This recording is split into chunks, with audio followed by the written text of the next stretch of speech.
प्राचीन हिंदू महाकाव्य रामायण में राजा दशरथ द्वारा शासित अयोध्या नामक एक राज्य था। उनकी 3 पत्नियां थीं, कौशल्या, कैकेयी और सुमित्रा, लेकिन उनकी कोई संतान नहीं थी। राजा चिंतित था क्योंकि उसके सिंहासन का कोई उत्तराधिकारी नहीं था।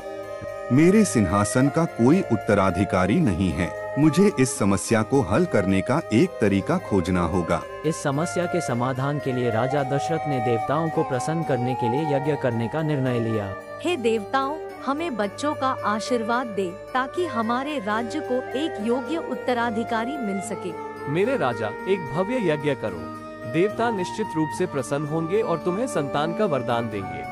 यज्ञ के दौरान देवता उनके सामने प्रकट हुए और उन्हें 4 पुत्रों का आशीर्वाद दिया जो उनके उत्तराधिकारी बनेंगे। हम आपकी भक्ति से प्रसन्न हैं, राजा दशरथ। आपको 4 पुत्रों की कृपा होगी जो आपके वंश का गौरव बढ़ाएंगे। मैं धन्य हूँ। हमारे राज्य में 4 महान राजकुमार होंगे। रानी कौशल्या ने ज्येष्ठ पुत्र राम को जन्म दिया। उन्हें सभी भाइयों में सबसे गुणी और बुद्धिमान माना जाता था। हमारी प्रार्थना का उत्तर दिया गया है। स्वागत है मेरे पुत्र राम, गुणों का अवतार। लक्ष्मण उनके छोटे भाई राम के प्रति उनकी वफादारी और भक्ति के लिए जाने जाते थे। भाई, तुम देवताओं की कृपा से पैदा हुए हो। मैं हमेशा तुम्हारे साथ खड़ा रहूंगा। तुम्हारी सेवा और रक्षा के लिए तैयार रहूंगा। तीसरा भाई भरत बुद्धिमान और दयालु था, जबकि सबसे छोटा भाई शत्रुघ्न बहादुर और निडर था। मैं तीसरा भाई हो सकता हूँ, लेकिन मैं हमेशा आप दोनों के लिए एक बुद्धिमान और दयालु साथी बनने का प्रयास करूंगा। निडर और बहादुर यही मैं बनूंगा। साथ में हम अपने रास्ते में आने वाली किसी भी चुनौती को जीत लेंगे। जैसे जैसे लड़के बड़े हुए, उन्हें एक राज्य पर शासन करने के लिए आवश्यक सभी आवश्यक कौशलों का प्रशिक्षण प्राप्त हुआ। उन्होंने ऋषि मुनियों के साथ भी काफी समय बिताया और शास्त्रों और दुनिया के तौर तरीकों को सीखा। राजा दशरथ अपने सभी पुत्रों को समान रूप से प्यार करते थे और उनकी बहुत देखभाल और स्नेह करते थे।